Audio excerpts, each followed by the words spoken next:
Hello, hi, welcome all the competitive various salute British. This is your Kiran Kodburu. Welcome back to our botany classes. So botany or zoology, so ఇవి common topics ఇవ్వండి ఇవి. So ఎందుకంటే బయాలజీకి సంబంధించినటువంటి nutrients అన్నమాట ఇవి. So దీనిలో భాగంగా మనం చూసేటువంటి అంశం వచ్చేసి ఆర్డిఎన్ఏ టెక్నాలజీ అంటే ఏంటి, జన్య పునః సంయోజనం చేసేటువంటి విధానం ఏంటి, దాని గురించి చర్చిస్తున్నాము. లాస్ట్ సెషన్లో వచ్చేసి రిస్ట్రిక్షన్ ఎంజైమ్ సో ఉపయోగించేసి ఏ విధంగా మనము డిజైర్డ్ డిఎన్ఏని కట్ చేసుకుంటామనేటువంటి విషయాన్ని అయితే చూసాం. ఈరోజు సెషన్లో డిజైర్డ్ డిఎన్ఏ వచ్చిన తర్వాత దాన్ని ఏం చేస్తాం మనం. సో ఏదైతే ఒక పర్టికులర్ జీన్ మనం కావాలంటున్నామో దాని నుండి పర్టికులర్ ప్రోడక్ట్ని పొందాలనుకుంటున్నామో ఆ జీన్ వచ్చిన తర్వాత దాన్ని ఏం చేయాలంటే రెప్లికేట్ చేయాలి. సే ఫర్ ఎగ్జాంపుల్ ఒక 10 జీన్స్ తీసుకున్నాం. 10 జీన్స్ తోటే మనకు కావాల్సిన ప్రోడక్ట్ అంతా కూడా తయారు కాదు కదా. ఏం చేయాలి, దాన్ని రెప్లికేట్ చేయాలి. అంటే నెంబర్ ఆఫ్ జీన్స్ని పెంచాలి. సో పెంచినట్లయితే ఏమవుతుంది, మనకు అవుట్కమ్ అనేది ఎక్కువ ఉంటుంది అన్నమాట, ప్రొడక్టివిటీ అనేది ఎక్కువ ఉంటుంది. సో కాబట్టి ఈ యొక్క టెక్నాలజీలో భాగంగా నెక్స్ట్ స్టెప్ ఏంటి అని చూసినట్లయితే ఈ యొక్క డిఎన్ఏ ఏదైతే ఉందో మనకి డిజైరబుల్ డిఎన్ఏ డిజైరబుల్ జీన్ ఏదైతే ఉందో దీన్ని ఎక్కువ చేయవలసి ఉంటుంది. సో ఎక్కువ అంటే పాలీ అంటే ఎక్కువ కదా. సో ఇక్కడ నెక్స్ట్ మనకి రియాక్షన్ నెక్స్ట్ వచ్చేటువంటి యొక్క చర్య ఏంటి అని చూసినట్టయితే పాలిమరేజ్ చైన్ రియాక్షన్ అంటాం దాన్ని, polymerase chain reaction. So polymerase అంటేనే ఎంజైమ్. అది ఏమి ఎంజైమ్ అంటే చైన్ పైన పనిచేస్తుంది. ఏ చైన్ పైన పనిచేస్తుందని చూసినట్టయితే డిఎన్ఏ అనేటువంటి చైన్ పైన పనిచేస్తుంది. సో డిజైరబుల్ డిఎన్ఏ ఏదైతే ఉందో డిజైరబుల్ జీన్ ఏదైతే ఉందో దానిపైన పనిచేస్తుంది. పనిచేసి పాలిమరేజ్ అంటున్నాం. పాలిమరేజ్ ఏంటంటే ఎక్కువ చేయడం, అంటే పర్టికులర్ చైన్ అనేటువంటి చైన్ లాంటి డిఎన్ఏ పైన పనిచేసి దాన్ని ఎక్కువ చేస్తుంది. కాబట్టి ఈ యొక్క చర్యను ఏమంటామంటే పాలిమరేజ్ చైన్ రియాక్షన్గా చెప్పుకుంటాం. సో మరి పాలిమరేజ్ చైన్ రియాక్షన్లో ఏం జరుగుతుందని చూసినట్టయితే జస్ట్ చిన్న ఎగ్జాంపుల్ చెప్తాను అంతకంటే ముందు. సే ఫర్ ఎగ్జాంపుల్ మనం ఒక బంచ్ ఆఫ్ పేపర్స్ లేదు ఒక థ్రెడ్డింగ్ చేసో లేకుంటే పిన్ పంచ్ కొట్టేసో జిరాక్స్ సెంటర్ అతనికి మధ్యలో ఉండే పేజ్ నెంబర్ 10 నాకు జిరాక్స్ చేయండి అంటాం. ఏం చేస్తాడు, ఫస్ట్ దాన్ని విప్పేస్తాడు. విప్పేసి కావాల్సిన పేపర్నే తీసుకుంటాడు బయటికి. తీసుకునేది జిరాక్స్ మిషన్ బటన్ కొడితే మనకి ఏంటంటే మనకి జిరాక్స్ కాపీ అని వస్తుంది. సో ఇక్కడ కూడా సేమ్ థింగ్ అండి. మనకి పాలిమరేజ్ చైన్ రియాక్షన్లో కూడా ఏంటి, మనకు క్లోన్స్ రావాలి, కాపీస్ రావాలంటే ఏంటి, ఫస్ట్ మనకు ఆ డిఎన్ఏ ఏదైతే దాన్ని విప్పాలి. ఫస్ట్ దాన్ని విప్పిన తర్వాత మన నెక్స్ట్ ప్రాసెస్ ఏంటనే చూద్దాం. రైట్, ఇక్కడ పీసీఆర్ ఓరల్స్ పాలిమరేజ్ చైన్ రియాక్షన్లో ఏంటి అసలు యాక్చువల్ చూసినట్లయితే వాంఛనీయమైనటువంటి జన్యు అంటే desirable gene or else desirable DNA ఏదైతే ఉందో విస్తరించడం కోసం, విస్తరించడం అంటే ఎక్కువ చేయడం, అంతే సింపుల్. సో ఎక్కువ చేయడం కోసం ఏంటంటే మనము ఈ టెక్నిక్ వాడుతూ ఉంటాము. అండ్ జనరల్గా దీంట్లో వినియోగించేటువంటి ఎంజైమ్ ఏదైతే ఉందో దీన్ని టాక్ పాలిమరేజ్ అంటాం. టాక్ పాలిమరేజ్ ఎందుకు టాక్ పాలిమరేజ్ అంటే టీ అంటే ఇక్కడ మనకు వచ్చేసి థర్మాస్ అండి, ఏక్యూ అంటే ఆక్వాంటికస్ థర్మస్ ఆక్వాంటికస్ అనేటువంటి బ్యాక్టీరియా నుండి ఈ యొక్క పాలిమరేజ్ ఎంజైమ్ని విభక్తం చేశారనమాట. సో దాన్ని బయటికి తీయడం జరిగింది కాబట్టి దీనికి టీఏక్యూ పాలిమరేజ్ అనేటువంటి పేరు పెట్టడం జరిగింది. So very simple, TAQ full form కూడా గుర్తుపెట్టుకోండి. ఇక్కడ థర్మాస్ ఆక్వాంటికస్ అనేటువంటి బ్యాక్టీరియా నుండి ఎంజైమ్ని సపరేట్ చేశారు ఫస్ట్. సో దాన్ని డిరైవ్ చేశారు కాబట్టి దీన్ని టాక్ పాలిమరేజ్ అని కూడా చెప్పుకుంటాం అనమాట. సో ఎస్పెషల్లీ పీసీఆర్ వచ్చేసి మనము వాంఛిత డిఎన్ఏ లేదంటే వాంఛిత జన్యుని విస్తరించడం కోసం ఈ టెక్నిక్ గుర్తుపెట్టుకోండి. అండ్ ఎస్పెషల్లీ మనకి పీసీఆర్ టెక్నిక్ ఏదైతుందో ఇది డిఎన్ఏ ఫింగర్ ప్రింటింగ్లో ఈ టెక్నిక్ కూడా యూజ్ చేస్తూ ఉంటారు. సో అది ఇంకా డిఎన్ఏ ఫింగర్ ప్రింటింగ్ అనేది అదొక సపరేట్ టాపిక్ అండి, అది చాలా బాగుంటుంది అది. సో ఆల్రెడీ ఎవరికైనా తెలిసినట్లయితే దాంట్లో ఉండేటువంటి బ్యూటిఫుల్ మెకానిజం ఏ విధంగా ఉంటుందో కూడా తెలుస్తుంది. రైట్, జస్ట్ ఇది అప్లికేషన్ గుర్తుపెట్టుకోండి. పీసీఆర్ యొక్క one of the applications is DNA finger printing అనమాట. ఓకేనా. రైట్, మరి పాలిమరేజ్ చైన్ రియాక్షన్ ఎన్ని దశల్లో జరుగుతుందని చూసినట్లయితే 3 దశల్లో జరుగుతుంది. ఒకటి వచ్చేసి ఏంటంటే ఫస్ట్ డిఎన్ఏని డినాచురేషన్ చేస్తారు. సో ఏంటి ఈ యొక్క డిఎన్ఏ డినాచురేషన్ అంటే ఏంటని చూసినట్లయితే విస్వభావీకరణం అంటే ఏంటి అంటే సో దీని యొక్క స్వభావం ఏంటి అని చూసినట్లయితే డిఎన్ఏ డబుల్ హెలిక్స్ ఇది. సో ద్వికుండలి. సో ఇలా 2 పోచలు ఉండేసి 2 పెనవేసుకొని ఉంటాయి. దాని యొక్క స్వభావం అది. విస్వభావం అంటే దాని స్వభావం నుండి దీన్ని తీసేయాలంటే ఇలా పెనవేసుకున్న పోచల్ని రెండింటిని విడదీయడాన్ని ఏమంటామంటే డీనాచురేషన్ అంటాం. వెరీ సింపుల్ ఇక్కడ. సో అది వచ్చేసి మనకి ఏంటంటే పీసీఆర్లో ఉండేటువంటి ఫస్ట్ స్టెప్ అది. సో ఇలా పెన వేసుకొని ఉందండి, రైట్. దీన్ని ఏం చేస్తున్నామంటే దీన్ని సపరేట్ చేయడం జరిగిందనమాట. సో ఇలా డిఎన్ఏ పోచలను విడదీయడాన్ని ఏమంటామంటే విస్వభావీకరణంగా చెప్పుకుంటూ ఉంటాం. సే ఫర్ ఎగ్జాంపుల్ ఇది ఒక స్ట్రాండ్ అనుకుందాం, ఇది ఒక స్ట్రాండ్ అనుకుందాం, ఓకేనా. సో ఇటువైపు 5' ఎండ్ ఉంది, ఇటువైపు వచ్చేసి 3' ఎండ్ ఉంది, ఓకేనా. ఇటు 3 ఉంటే కంపల్సరీ క్రింది పోచలో వచ్చేసి సేమ్ ఆపోజిట్ సైడ్లో ఇక్కడ 5' ఉంటుంది, ఇక్కడ 5' ఉంటే 3' ఉంటుంది. గుర్తుపెట్టుకోండి, ఇది quite it's quite common mechanism, ఓకేనా.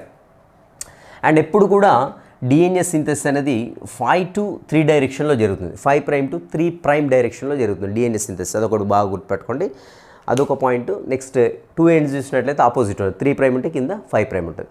సో 3' అని ఎందుకు అనొచ్చు, 3 అనొచ్చుగా, 3 ఎండ్ అనొచ్చుగా అంటే ఇక్కడ మనకి ఏంటంటే ఎప్పుడైనా మనము డిఎన్ఏలో వచ్చేసి కార్బన్స్ ఉంటాయండి, మనకి షుగర్లో కార్బన్స్ ఉంటాయి, at the same time nitrogen బేస్లో కూడా కార్బన్స్ ఉంటాయి. సో ఎస్పెషల్లీ ప్రైమ్ అనేది ఏం చూస్తుందంటే షుగర్లో ఉండేటువంటి కార్బన్ని ఇండికేట్ చేయడం కోసం అక్కడ మనం ప్రైమ్ అనేటువంటి సింబల్ని యూజ్ చేస్తూ ఉంటాం అనమాట. సో ఇక్కడ 3 అని పెట్టామనుకోండి, ఏ కార్బన్ థర్డ్ కార్బనే, బట్ దేంట్లో ఉండేటువంటి కార్బన్ అది షుగర్లో ఉండే కార్బనా లేకుంటే నైట్రోజన్ బేస్లో ఉండేటువంటి కార్బనా, ఎక్కడ ఉండేటువంటి కార్బన్ తెలియదు. సో ఇలా ఇండికేట్ చేసినప్పుడు మనకి షుగర్లో ఉండేటువంటి కార్బన్ అని తెలుస్తూ ఉంటుంది అనమాట. Okay, right. సో ఈ సింథసిస్ డైరెక్షన్ ఒకటి గుర్తుపెట్టుకోండి, ఇప్పుడు కూడా 5' to 3' అనేది యొక్క డిఎన్ఏ సింథసిస్ అనేది జరుగుతూ ఉంటుంది అనమాట. So this is the first step involved in the PCR, so polymerase chain reaction. What is that? Denaturation. So denaturation అంటే డిఎన్ఏ పోసలను సింపుల్గా విడదీయడం అనమాట. రెండవది వచ్చేసి ఏంటంటే ప్రైమర్లను జతపరచడం. సో ప్రైమర్ అనీలింగ్ అంటాం. So primer అనీలింగ్. సో ఇలా విడగొట్టాం కదా ఈ పోచల్ని, ఇప్పుడు ఏం చేస్తామంటే దీనికి ఒక ప్రైమర్ని అంటే what is say, so opposite bases ఉన్నటువంటి ఒక చిన్న ఆర్ఎన్ఏ స్ట్రాండ్ని ప్రైమర్గా చెప్పుకుంటాం మనం. సో దీనికి ఇంకొక స్ట్రాండ్ కావాలి, ఇలాంటి స్ట్రాండ్ ఇంకోటి కావాలి కదా. సో దీంట్లో ఉండే నైట్రోజన్ బేస్కి ఆపోజిట్ కాంప్లిమెంటరీ నైట్రోజన్ బేస్లు ఉంటాయి. ఆ కాంప్లిమెంటరీ నైట్రోజన్ బేస్లను కలిగినటువంటి చిన్న పీస్ ఆర్ఎన్ఏ పీస్ని ఏమంటామంటే ప్రైమర్గా చెప్పుకుంటాం. ఆ ప్రైమర్ని ఏం చేస్తారంటే ఇక్కడ అటాచ్ చేయడం జరుగుతూ ఉంటుంది అనమాట. ఇక్కడ అటాచ్ చేస్తారంటే ఇక్కడ 3' ఉంటే ఈ కొసకి ఏముంటుంది 5' ఉంటుంది, ఈ కొసకి ఏముంటుంది 3' ఉంటుంది అనమాట, రైట్. పై దాని గురించి మాట్లాడితే నేను క్రింది దాని గురించే మాట్లాడుతున్నాను, ఓకేనా. సో ఓవరాల్స్ ఇక్కడ పై దానికి ఇంకో ప్రైమర్ అటాచ్ చేస్తాను, ఇక్కడ అటాచ్ చేస్తాను. సో ఇక్కడ అటాచ్ చేసినప్పుడు ఏమవుతుందని చూసినట్లయితే ఇక్కడ 3' ఉంటే ఈ ఎండుకు వచ్చి 5' ఉంటుందండి. సో ఈ ఎండుకు వచ్చేసి ఏముంటుంది, ఇక్కడ 5 ఉంటే ఇక్కడ 3 ఉంటుంది. సో ఇలా ఇక్కడ 5' ఉంటుంది, ఇక్కడ 3' ఉంటుంది. దీన్ని ఏమంటామంటే ఈ ప్రైమర్లను అటాచ్ చేయడం అంటాం అనమాట. సో ప్రైమర్లను జతపరిచేస్తూ ఉంటారనమాట వేటికి, విడదీసినటువంటి పోచలకు. సో చూడండి ఇక్కడ ఇది పైన ఉండేటువంటి పీస్ డిఎన్ఏ పీస్ అండి ఇది. సో ఇది ఒకటి స్ట్రాండ్. ఈ స్ట్రాండ్కి ఏం చేస్తానంటే ఒక ప్రైమర్ని అటాచ్ చేస్తాను ఇక్కడ. This is the prime I attach to the first upper DNA strand. So lower DNA స్ట్రాండ్కి వచ్చేసి ఇంకొక ప్రైమర్ని అటాచ్ చేస్తాను. సో అటాచ్మెంట్ కూడా ఎలా ఉంది చూడండి, ఇక్కడ 3' ఉంటే డెఫినెట్గా ఇక్కడ 5' ఉండాల్సిందే. ఇక్కడ 5' ఉంది కాబట్టి ఇక్కడ 3' ఉంది. సో అదేవిధంగా క్రింది స్ట్రాండ్ కూడా నేను మరొక ప్రైమర్ని అటాచ్ చేశాను. సో చూడండి ఇక్కడ 3' ఉంది. సో కాబట్టి ఎండ్ కంపల్సరీ 5' ఉండాల్సిందే. ఇక్కడ 5' ఉంది కాబట్టి డెఫినెట్గా 3' ఉండాల్సింది, ఓకేనా. సో ఇక్కడ ఎప్పుడైనా డిఎన్ఏ సింథసిస్ అనేది చూడండి, ఇక్కడ 5' కదా, ఈ డైరెక్షన్లో జరుగుతుంది. 5 to 3' డైరెక్షన్ జరుగుతుంది. ఇక్కడ 5 to 3' డైరెక్షన్ ఇలా జరుగుతూ ఉంటుంది అనమాట, రైట్. సో ఇది వచ్చేసి attachment of the primers to the already denatured DNA. So single స్ట్రాండ్కి అటాచ్ చేయడం జరిగింది. సో క్లియర్ అనుకుంటున్నాను. నెక్స్ట్ థర్డ్ స్టెప్లో ఏమవుతుందని చూసినట్టయితే extension of primers. So primers ఏవైతే అటాచ్ చేసామో వీటిని ఎక్స్టెన్షన్ చేసుకుంటూ వెళ్ళాలి, అంటే నైట్రోజన్ బేస్లు అనేవి యాడ్ చేసుకుంటూ వెళ్ళినట్లయితే మనకి ఏమవుతుందంటే ఇక్కడ డిఎన్ఏ అనేది ఫామ్ అవుతుంది, డిఎన్ఏ కాపీ అనేది ఫామ్ అవుతుంది, రైట్. సో ఇక్కడ వరకు మనకి ఆల్రెడీ ప్రైమర్ అనుకుందాం. సే ఫర్ ఎగ్జాంపుల్ ఇక్కడ వరకు మనకు అటాచ్ చేసినటువంటి ప్రైమర్ ఇక్కడ అటాచ్ చేస్తాం కదా, రైట్. ఈ ప్రైమర్ ఇది. ఇంకా దీన్ని ఏం చేసుకుంటామంటే ఇలా దీన్ని ఎక్స్టెన్షన్ చేసుకుంటూ వెళ్తాం అనమాట. ఈ ప్రైమర్ని ఎక్స్టెన్షన్ చేసుకుంటూ వెళ్తాం. సో అప్పుడు ఏమవుతుంది, అల్టిమేట్గా మనకి డబుల్ స్ట్రాండ్ డిఎన్ఏ అనేది ఫామ్ అవుతుంది. సో ఇది సేమ్ ఉంటాయా, ఫస్ట్ డిఎన్ఏ ఇది సేమ్ ఉంటాయని చూసినట్టయితే రెండు కూడా క్లోన్స్ అండి. ఎందుకంటే ఇక్కడ మనం పైన ఏవైతే ఉన్నాయో మనకి ఇక్కడ పైన ఏవైతే ఉన్నాయో సేమ్ వాటికి కాంప్లిమెంటరీ బేస్తే మనకి ఇక్కడ యాడ్ అయిపోతూ ఉంటాయన్నమాట ఇక్కడ. సో ఇలా యాడ్ అయిపోతాయి చూడండి, ఇక్కడ పైన ఉండేటువంటి స్ట్రాండ్ ఇది. సో ఇక్కడ కట్ చేసాం కదా మనం ప్రైమర్ యాడ్ చేసినప్పుడు, ఇక్కడ ఫర్ ఎగ్జాంపుల్ ఏ ఉందనుకోండి, ఇక్కడ కింద కంపల్సరీ టీ రావాల్సిందే కదా. సో సి ఉందనుకోండి, జీ రావాల్సింది. సో ఇలా మనకి ఏంటంటే డెఫినెట్గా కాంప్లిమెంటరీవే ఫామ్ అవుతాయి కాబట్టి యాజ్ ఇట్ ఈజ్ యాస్టీస్గా ఇక్కడ ఇంతకుముందు పాతవి ఏమున్నాయి సో అదే కాపీ అనేది ఇక్కడ మనకి ఫామ్ అవుతూ ఉంటుంది అనమాట. సేమ్ అదేవిధంగా కింద దాన్ని కూడా ఏంటి ఇక్కడ చూడండి 5 to 3 డైరెక్షన్ ఇక్కడ నుండి ఇలా వెళ్ళిపోతూ ఉంటుంది అనమాట. డిఎన్ఏ ఫార్మేషన్ అనేది ఈ యొక్క ప్రైమర్ ఎక్స్టెన్షన్ అనేది 5' to 3' వరకు ఇలా ఎక్స్టెన్షన్ అవుతూ ఉంటుంది అనమాట. ఇలా ఎక్స్టెన్షన్ అయిన తర్వాత అల్టిమేట్గా మనకు desirable gene or also desirable DNA fragment ఏదైతే ఉందో మనకు 2 కాపీస్ అనేవి ఫామ్ అయిపోయాయి. సో ఇలా పీసీఆర్ టెక్నాలజీలో ఏమవుతుందంటే desirable DNA or also desirable gene ఏదైతే ఉందో సింపుల్గా దాని క్లోన్స్ అనేవి ఫామ్ అవుతాయి. వెరీ సింపుల్ అంతే. ఇప్పుడు సో ఇప్పటివరకు మనం ఏం చేస్తామంటే డిజైరబుల్ డిఎన్ఏని తీసుకుని దాన్ని ఎక్కువ చేసాం అంత. Very simple. ఇక్కడ వాటి సంఖ్యలో పెంచామన్నమాట. సో ఇది నెక్స్ట్ స్టెప్ వచ్చేసి మనకి ఏమవుతుందంటే ఇక్కడ వచ్చేసి అతిదేయ కణంలోనికి చొప్పించడం. రైట్, ఇప్పుడైతే మనకి డిఎన్ఏని అయితే వేరు చేసాం. వేరు చేసిన తర్వాత ఇప్పుడు అతిదేయ కణంలోనికి చొప్పించాలి. సే ఫర్ ఎగ్జాంపుల్ ఒక బ్యాక్టీరియా ఉంది, బ్యాక్టీరియల్ ప్లాస్మిడ్కు చొప్పించాల్సి ఉంటుంది. సో మరి ఎలా చొప్పిస్తాము? డైరెక్ట్గా బ్యాక్టీరియా పెడితే యాక్సెప్ట్ చేస్తుందంటే బ్యాక్టీరియాలో చాలా స్ట్రాంగ్ ఉండేటువంటి సెల్ వాల్ ఉంటుందండి. బ్యాక్టీరియాలో కావచ్చు, ఫంజీలో కావచ్చు, సో మొక్కల్లో కణాల్లో కావచ్చు చాలా స్ట్రాంగ్గా ఉండేటువంటి సెల్ వాల్ ఉంటుంది. సో ఈ సెల్ వాల్ని మొత్తం కూడా ఛేదించాలి. సో ఛేదించాలంటే దానికి కొన్ని కెమికల్స్ వాడతారు, అది ఒక పెద్ద ప్రాసెస్ ఉంటుంది. అండ్ ఇక్కడ వచ్చేసి మనకి దీనికి హీట్ షాక్ ట్రీట్మెంట్ ఇస్తారు బ్యాక్టీరియాకి. సో బాగుంది ఇక్కడ. సో బ్యాక్టీరియాని ఫస్ట్ ఏం చేస్తారంటే మంచుగడ్డలపై పెడతారంట. సో మంచుగడ్డలపై పెట్టిన తర్వాత మళ్ళీ నెక్స్ట్ వెంటనే 42 degrees సెంటిగ్రేడ్ దగ్గర దానికి హీట్ ట్రీట్మెంట్ ఇస్తారు, హీట్ షాక్ ఇస్తారనమాట. సో ఒక్కసారి బాగా చలి గురి చేస్తున్నారు, at the same time 42 degrees centigrade దగ్గర దాన్ని ఏం చేస్తున్నారంటే హీట్ షాక్ గురి చేస్తున్నారు. అగైన్ మళ్ళీ తీసుకుపోయి మంచుగడ్డల పైన పెట్టేస్తున్నారు. ఇంత టార్చర్ పెడితే అప్పుడు యాక్సెప్ట్ చేస్తూ ఉంటుంది అనమాట. రైట్, ఇక్కడ బ్యాక్టీరియా ఫస్ట్ మంచుగడ్డల పైన ఈ యొక్క టెంపరేచర్ కంపల్సరీ గుర్తుపెట్టుకోండి. 42 degrees సెంటిగ్రేడ్ దగ్గర హీట్ షాక్ అనేది ఇస్తారు బ్యాక్టీరియాకి. ఇచ్చేసి మళ్ళీ ఏంటంటే మంచుగడ్డలపై ట్రాన్స్ఫర్ చేస్తారు. అప్పుడు మనము తయారు చేసినటువంటి ఆ డిఎన్ఏ ఏదైతుందో దాన్ని ప్రవేశపెట్టడం జరుగుతూ ఉంటుందన్నమాట. సో రికాంబినెంట్ డిఎన్ఏని దానిలోకి ఎక్కిచ్చేస్తారు. సో వెళ్ళిపోయింది, ఇప్పుడు బ్యాక్టీరియాలోనికి వెళ్ళిపోయింది అనమాట. సో మరి ఎలా వెళ్తుంది అని చూసినట్టయితే మైక్రో ఇంజెక్షన్ మెథడ్ ఒకటి ఉంటుందండి. సూక్ష్మ అంతక్షేపణ పద్ధతి అంటాం తెలుగులో అయితే. మైక్రో ఇంజెక్షన్ అంటేనే మనకి చేసేటువంటి ఇంజెక్షన్. మైక్రో అంటే చాలా చిన్నదనమాట. సో చాలా చిన్న సూక్ష్మ రూపంలో ఉండేటువంటి ఇంజెక్షన్. అంటే మనం ఇంజెక్షన్ ఎలా వేస్తాం సేమ్ దాన్ని కూడా మన డిజైరబుల్ డిఎన్ఏ అలా ఇంజెక్ట్ చేస్తాం అనమాట. చాలా స్మాల్ ఇంజెక్షన్ కాబట్టి దీన్ని మైక్రో ఇంజెక్షన్ అంటాం. సో ఈ మెథడ్ని మైక్రో ఇంజెక్షన్ మెథడ్గా చెప్పుకుంటాం. సో ఇక్కడ చూడండి ఇంకొకటి ఏంటంటే బంగారం, టంగ్స్టన్, ఇవి రెండు కంపల్సరీ గుర్తుపెట్టుకోండి. ఈ యొక్క వెరీ మైన్యూట్ పార్టికల్స్ ఉంటాయి. So gold and tungsten minute particles ఉంటాయి. సో ఆ మైన్యూట్ పార్టికల్స్ పైన ఏం చేస్తారంటే వాంఛిత డిఎన్ఏని పూస్తారు. సో ఆ పార్టికల్స్ ఏవే చిన్న చిన్న కణాలు వాటిపైన మన డిజైరబుల్ డిఎన్ఏ అనుకున్నాం కదా, దీన్ని మొత్తం కూడా పూస్తారంట.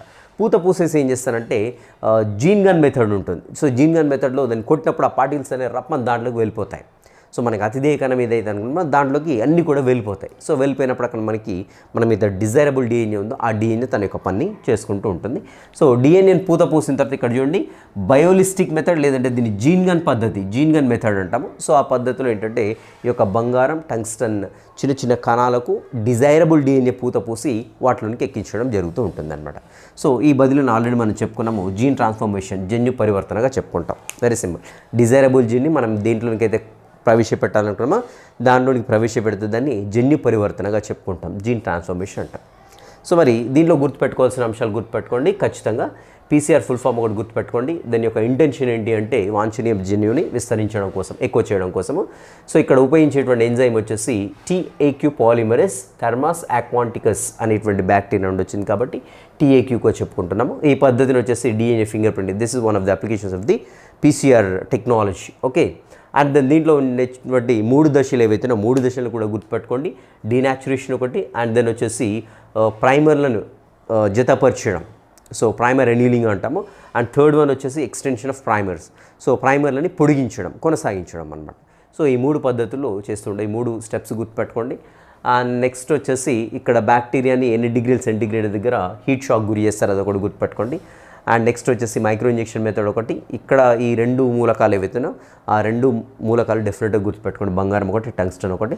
అండ్ ఏ పద్ధతిలో అంటే జీన్ గన్ లేదంటే బయోలిస్టిక్ పద్ధతిలో మనం దాన్ని ప్రవేశపెడుతూ ఉంటాం. రైట్, సో ఇంకా కొంత టాపిక్ మిగిలిపోయింది, దీనికి సంబంధించింది చూద్దాం ఏంటి అనేది. ఎస్, మరి డిజైరబుల్ డిఎన్ఏ లేదంటే డిజైరబుల్ జీన్ లేదంటే వాంఛిత జన్యు, వాంఛిత డిఎన్ఏ ఏదైతే ఉందో దీన్ని ఆల్రెడీ మనం వెక్టార్లోనికి ప్రవేశపెట్టడం జరిగింది. సో దట్ ఈస్ ఎగ్జాంపుల్ ఇక్కడ ఒక ప్లాస్మిడే తీసుకుందాం, ప్లాస్మిడ్లోకి అటాచ్ చేసేసాం. సో మరి ఇలా అటాచ్ చేసినటువంటి డిఎన్ఏ మరి అన్ని ప్లాస్మిడ్స్కి అటాచ్ అవుతుందా అని చూసినట్లయితే కొన్నిటికి అటాచ్ కావచ్చు, కొన్నిటికి కాకపోవచ్చు. సో అన్నిటికీ ఖచ్చితంగా అటాచ్ కావాలని ఏం లేదు, ఎందుకంటే మనకు అక్కడ ఆల్రెడీ చెప్పుకున్నాం మనం, పాలిండ్రోమిక్ న్యూక్లియోటైడ్ సీక్వెన్స్ ఉంటేనే అది అటాచ్ అవుతూ ఉంటుంది. ఇన్ కేస్ అది లేదనుకోండి అలాంటి ప్లాస్మిడ్స్కి అటాచ్ కావు. సో మరి ఇప్పుడు ఒక డిఎన్ఏ సమూహం ఉంది, కొన్నిటికి అటాచ్ అయింది, కొన్నిటికి అటాచ్ కాలేదు.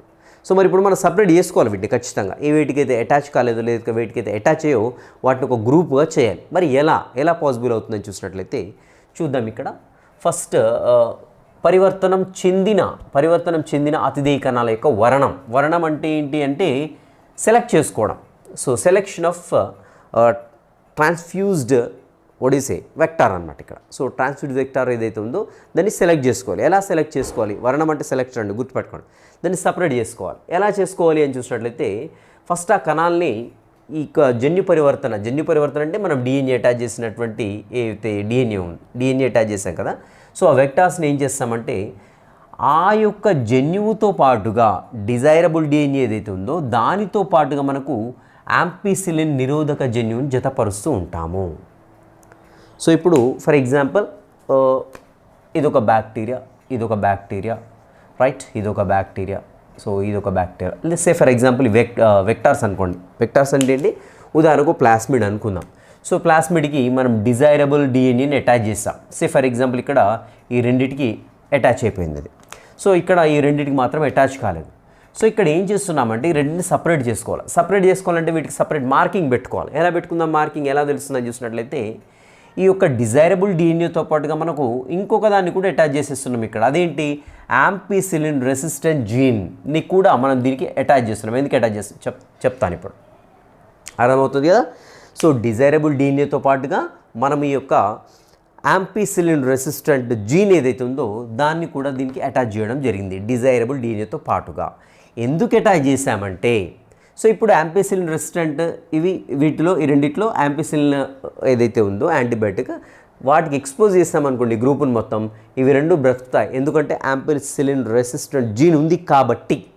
సో ఇవి రెండు మాత్రం చనిపోతాయి. సో అలా చనిపోయినప్పుడు ఏంటి, మనం వీటిని సపరేట్గా తీసేసుకోవచ్చు. సో దానికోసం మనం ఏం చేస్తున్నామంటే యాంపిసిలిన్ రెసిస్టెంట్ జీన్ని కూడా డిజైరబుల్ డిఎన్ఏతో పాటుగా మనం ఆ ప్లాస్మిడ్కి లేదంటే అతిదేయ కణానికి లేదంటే వాహకంగా చెప్పండి. సో ఇక్కడ మనకి టర్మ్స్ కొంచెం అంటే ఒకదాని బదులు ఒకటి యూజ్ చేసినట్టు అనిపించింది ఆ బుక్లో. అతిదేయ కణం వేరండి, వెక్టార్ వేరు. సో యాక్చువల్లీ ఇక్కడ మనం మాట్లాడుకునేది వచ్చేసి వెక్టార్ గురించి, బుక్లో మాత్రం అతిదేయ కణం ఇచ్చాడు, ఇది వెక్టార్ అండి ఇక్కడ. సో ఇక్కడ మన ప్లాస్మిడ్ ఏదైతే ఉందో ఈ ప్లాస్మిడ్కి మనం దీంతో పాటుగా యాంపిసిలిన్ రెసిస్టెంట్ జీన్ కూడా వేరు చేసాం. సో ఇలా యాడ్ చేసినప్పుడు ఏమవుతుందంటే వీటన్నిటిని తీసుకెళ్ళి అగరోస్ జెల్ పైన స్ప్రెడ్ చేయడం జరుగుతుంది. అగరోస్ జెల్ ఏంటి అంటే అగరోస్ జెల్లో ఆల్రెడీ మనకి ఏంటంటే యాంపిసిలిన్ ఉంటుంది. అగరోస్ జెల్లో యాంపిసిలిన్ అటువంటి యాంటీబయాటిక్ అనేది ఉంటుంది. సో అలా అగరోస్ జెల్ పైన ఇవన్నీ కూడా స్ప్రెడ్ అయినప్పుడు ఏమవుతుందంటే అగరోస్ జెల్ ఏముంది మనకి యాంపిసిలిన్ ఉంది. సో ఇవన్నీ కూడా యాంపిసిలిన్కి ఎక్స్పోజ్ అవుతాయి. ఎక్స్పోజ్ అయినప్పుడు అంటే వీటిలో యాంపిసిలిన్ రెసిస్టెంట్ జీన్ లేదు కాబట్టి ఇవి చనిపోతూ ఉంటాయి. సో ఇవి చనిపోయినప్పుడు ఏంటంటే ఆటోమేటిక్గా so these which are transferred, so ఇవి మాత్రం మనకి ఏంటంటే బ్రతుకుంటాయి అన్నమాట. ఓకేనా. సో ఇలా యాంపిసిలిన్ ఉన్నటువంటి అగరోస్ ప్లేట్ల పైన ఉంచడంతో మనకు ఇవి మాత్రం మిగిలిపోతాయి అన్నమాట. సో యాంపిసిలిన్ నిరోధక జన్యువు ఏదైతుందో దీన్ని మనము సెలెక్టబుల్ మార్కర్గా చెప్పుకుంటాం. సో వీటికి మార్కింగ్ చేస్తున్నామండి. సో దానికి పేరు ఎందుకు వచ్చిందంటే మార్కర్ అంటే గుర్తుపెట్టుకోవడం. ఏంటి గుర్తుపెట్టుకోవాలి మనం ఇప్పుడు? వాంఛిత జన్యువు లేదంటే వాంఛిత డిఎన్ఏ ఏదైతే ఉందో ఏ వెక్టార్లోకి వెళ్ళాయి ఏ వెక్టార్లోకి వెళ్ళలేదో మనం మార్కింగ్ చేసుకోవాలి. దేంతో మార్క్ చేసుకుంటున్నాం మనము? యాంపిసిలిన్ రెసిస్టెంట్ జీన్ తోటి మార్క్ చేసుకున్నాం అక్కడ. సో కాబట్టి యాంపిసిలిన్ రెసిస్టెంట్ జీన్ ఏమంటున్నామంటే మనము సెలెక్టబుల్ మార్కర్ అంటున్నాం. సో మార్కర్ ఇది దేనికి యూజ్ చేస్తున్నాము? సెలెక్షన్ కోసం యూజ్ చేస్తున్నాం. దేని సెలెక్షన్ కోసం అంటే ఆల్రెడీ మనకి జీన్ ట్రాన్స్ఫర్మేషన్ దేనికైందో వాటిని సెలెక్ట్ చేసుకోవడం కోసం మనము యాంపిసిలిన్ రెసిస్టెంట్ జీన్ ఏదైతే ఉందో దీన్ని ఉపయోగించుకుంటున్నాం కాబట్టి దీన్ని సెలెక్టబుల్ మార్కర్గా చెప్పుకుంటూ ఉన్నాం. ఎందుకంటే పరివర్తన చెందినటువంటి కణాలని గుర్తిస్తున్నాం ఇక్కడ. జీన్ ట్రాన్స్ఫర్మేషన్ దేంట్లోకైందో వాటిని గుర్తించడం కోసం యూజ్ చేస్తున్నాం కాబట్టి దీన్ని సెలెక్టబుల్ మార్కర్ అంటారు. గుర్తుపెట్టుకోండి, దీన్ని యాంపిసిలిన్ రెసిస్టెంట్ జీన్ని సెలెక్టబుల్ మార్కర్గా చెప్పుకుంటూ ఉంటాం అన్నమాట. నెక్స్ట్ అయిపోయిందండి. సో మనకు కావాల్సినటువంటి ఇవి వచ్చేసాయి ఇప్పుడు. సో వెక్టర్స్ అన్నీ వచ్చాయి. సో విజాతీయ జన్యుత్పన్నకాలను పొందడం. సో ఇంకా వీటిని ఇప్పుడు పొందాలి. సో దీని నుండి మనకి ఏదైతే ప్రోటీన్ కావాలనుకుంటున్నామో దాన్ని పొందాలి. సో దాన్ని పొందాలంటే వెక్టర్ని ఎక్కడ పంపించాలి? ఫస్ట్ ఏదైనా ఒక కణంలోనికి పంపించాలి. అది అప్పుడు హోస్ట్ సెల్ అవుతుంది. సో ప్లాస్మిడ్ని హోల్డ్ చేసేటప్పుడు హోస్ట్ సెల్ అవుతుంది. మరి హోస్ట్ సెల్ ఏంటి ఇక్కడ అని చూసినట్లయితే మేబీ ఒక బ్యాక్టీరియా కావచ్చు, ఆర్ఎల్స్ ఒక ప్లాంట్ సెల్ కావచ్చు, లేదంటే యానిమల్ సెల్ కావచ్చు, depending on the protein which we want to get. So దాని మీద బేస్ చేసుకొని మనం సెలెక్ట్ చేసుకుంటుంటాం. సో ఆర్డిఎన్ఏ ఏదైతే ఉందో దీన్ని బ్యాక్టీరియాలో కానివ్వండి, వృక్ష కణంలో కానివ్వండి, జంతు కణంలోని కానివ్వండి చొప్పించేసి కావాల్సిన ప్రోటీన్ని ఉత్పత్తి పొందడం. సో దీన్ని ఏమంటామంటే ఇలా వచ్చినటువంటి ప్రోటీన్ని పునఃసంయోజక ప్రోటీన్ అంటాం, రీకాంబినెంట్ ప్రోటీన్గా చెప్పుకుంటున్నాం. Why are we calling the recombinant protein? In the sense we are getting this particular protein from the recombinant DNA, so that we are calling it as the recombinant ప్రోటీన్గా చెప్పుకుంటూ ఉంటాను. Is it clear? Right. So ఇక్కడ ఏమైంది అని చూసినట్లయితే first మనం ఏదైతే vector ఉందో ఆ వెక్టార్కి యాంపిసిలిన్ రెసిస్టెంట్ జీన్ని యాడ్ చేసాం. ఎందుకు యాడ్ చేసామంటే రేపు అవన్నీ కూడా యాంపిసిలిన్ అనేటువంటి ఒక యాంటీబయాటిక్కి ఎక్స్పోజ్ అయినప్పుడు యాంపిసిలిన్ రెసిస్టెంట్ జీన్ ఉన్నటువంటి ప్లాస్మిడ్స్ మాత్రమే బ్రతుకుంటాయి, మిగిలినవన్నీ చనిపోతూ ఉంటాయి. సో అలా కావాల్సినటువంటి మనం ఏదైతే డిజైరబుల్ డిఎన్ఏ దేంట్లోకి అయితే ప్లాస్మిడ్లోకి ఎంటర్ చేసామో వాటిని సెలెక్ట్ చేసుకోవడం కోసం మనం యాంపిసిలిన్ రెసిస్టెంట్ జీన్ ఉపయోగిస్తున్నాం. కాబట్టి దీన్ని సెలెక్టబుల్ మార్కర్గా చెప్పుకుంటాం. గుర్తుపెట్టుకోండి ఏంటి? Ampicillin resistant gene. రైట్. ఇలా వచ్చినటువంటి ప్రోటీన్ ఏది దీన్ని పునఃసంయోజక ప్రోటీన్గా చెప్పుకుంటాం. సో ఇలా వచ్చిన తర్వాత ఏంటంటే వీటిని పెద్ద మొత్తంలో తయారు చేస్తూ ఉంటారు. దీని నుంచి కావాల్సిన ప్రోటీన్ ఏదైతే ఉందో దాన్ని. సో ఉదాహరణకి ఇక్కడ ఇన్సులిన్ జీన్ అనుకుందాం ఇది. సో ఏం చేస్తారు? ఇక్కడ ఇన్సులిన్ జీన్ కలిగినటువంటి ప్లాస్మిడ్ని ఫర్ ఎగ్జాంపుల్ ఇక్కడ బ్యాక్టీరియా కణంలో ప్రవేశపెడతాం. సో బ్యాక్టీరియా కణాలన్నింటినీ కూడా చాలా ఎక్కువ చేసేసి వీటిని మొత్తం కూడా బయోరియాక్టర్స్లో ఉంచేస్తారు. సో బయోరియాక్టర్స్ అంటే ఏంటి అని చూసినట్లయితే అక్కడ బయోలాజికల్ ఆర్గానిజం ఒక రియాక్టర్లోకి వెళ్ళి అక్కడ ఆప్టిమమ్ కండిషన్లో తన యొక్క సంఖ్యను పెంచుకొని దాని నుండి కావాల్సినటువంటి ప్రొడక్టివిటీని అది ఇస్తూ ఉంటుంది. అలాంటి వాటిని ఏమంటామంటే బయోరియాక్టర్స్ అంటాం.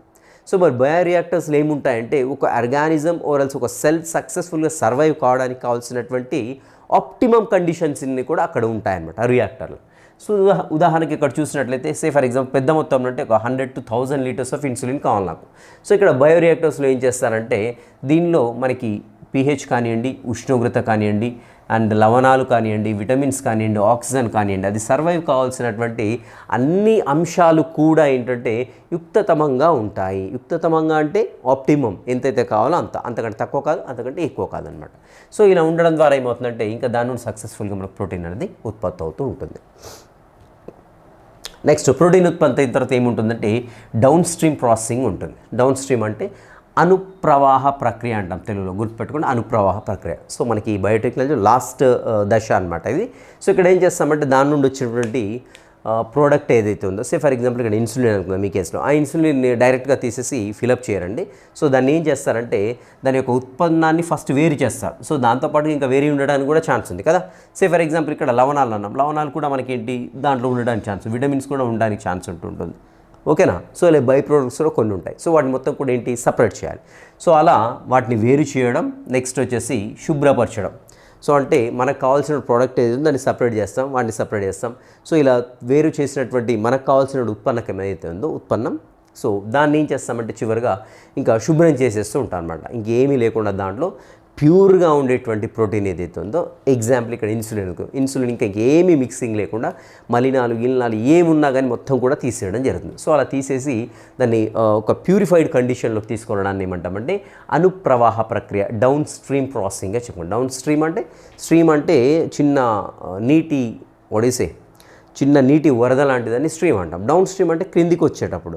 సో క్రిందికి వచ్చేటప్పుడు ఏమవుతుంది, పైన ఉన్న చిన్న చిన్న మట్టి ఇసుక అంతా కూడా అక్కడనే తట్టుకొని కిందికి వచ్చేస్తూ ఉంటాయి. కిందికి వచ్చేసరికి ఏమవుతుంది, మనకి స్వచ్ఛమైన నీరు వస్తూ ఉంటుంది. సో ఇక్కడ కూడా దీన్ని అనుప్రవాహ ప్రక్రియ అంటే పేరు పెట్టడం కూడా అదే సింపుల్. సో మనకు వచ్చిన ఉత్పన్నం నుండి రకరకాల పదార్థాలను వేరు చేయబడి చివరికి స్వచ్ఛమైన నీరు ఏ విధంగా వస్తుందో సేమ్ ఇక్కడ కూడా మనకు కావాల్సినటువంటి ప్రోడక్ట్ ఏదైతే ఉందో ఆ ప్రోటీన్ ఏదైతే ఉందో ప్యూర్ కండిషన్లో మనకు వస్తూ ఉంటుంది. ఈ ప్రాసెస్ని ఏమంటామంటే డౌన్ స్ట్రీమ్ ప్రాసెసింగ్గా చెప్పుకుంటూ ఉంటాం అనమాట. రైట్. సో ఇక్కడ ఇది సెలెక్టబుల్ మార్కర్ కూడా గుర్తుపెట్టుకోండి. అండ్ సెలెక్టబుల్ మార్కర్ వచ్చేసి మన బుక్లో ఇచ్చింది ఒకటే, మనకి యాంపిసిలిన్ రెసిస్టెంట్ జీన్ ఏదైతే ఉందో అది కూడా గుర్తుపెట్టుకోండి. అండ్ పునఃసంయోజక ప్రోటీన్ అంటే మనకు తెలిసిందే, అది కూడా గుర్తుపెట్టుకోండి. ఇక్కడ బయోరియాక్టర్ అంటే దీంట్లో కండిషన్స్ ఏవేవి మనకి ఆప్టిమమ్గా ఉంటాయి గుర్తుపెట్టుకోండి. pH ఒకటి, టెంపరేచర్ ఒకటి, అండ్ లవణాలు, విటమిన్స్ అండ్ ఆక్సిజన్, ఇవి ఒక ఆప్టిమమ్ కండిషన్లు ఉంటాయి గుర్తుపెట్టుకోండి. అండ్ డౌన్ స్ట్రీమ్ ప్రాసెసింగ్ అంటే ఏంటో గుర్తుపెట్టుకోండి. జస్ట్ వర్డ్ ఒకటి గుర్తుపెట్టుకోండి, మనకు క్లియర్గా అర్థమవుతుంది అనుప్రవాహ ప్రక్రియ. సో ఇది వచ్చేసి మనకి కంప్లీట్గా బయోటెక్నాలజీ గురించి. నెక్స్ట్ ఇంకొక టాపిక్ ఉంది, అది కూడా చూద్దాం. వాటిలో మనకి న్యూట్రన్స్ ఇన్ బయాలజీలో. సో అది అయితే మన పర్టికులర్గా మన డిఎస్సిలో ఇచ్చినటువంటి ఆ టాపిక్స్ అన్ని కూడా కవర్ కావడం జరుగుతుంది. Will meet you in the next session. Till next session, have a great day.